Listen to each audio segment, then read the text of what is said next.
What is up, guys? It's Dan from Dailey here on site in Exton today on a kitchen renovation that we just got going. If you'll notice here, got some brand new cabinets hung up. In a previous video, you may have seen Brian talking about the demo that was taking place. Right now, we have some brand new Fabuwood Imperio style cabinets up. This color is Dove.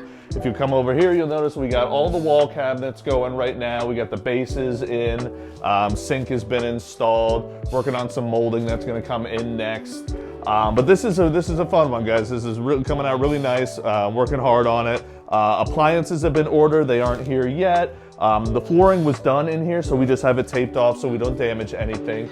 If you'll notice over here, this is where the range is gonna be going. Did some new drywall here. Gonna have brand new backsplash coming in. They're actually getting templated for countertops today, so by next week they'll have brand new countertops in. We pulled out a pantry that was over in this wall over here, and they're gonna be getting a brand new pantry cabinet in there.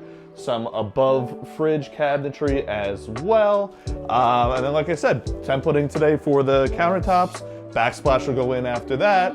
Do some painting, hardware, touch up, everything from there. But this one is going great. Really excited for how this one's gonna end up. If you would like to see us transform your kitchen, comment the word kitchen in the comments below.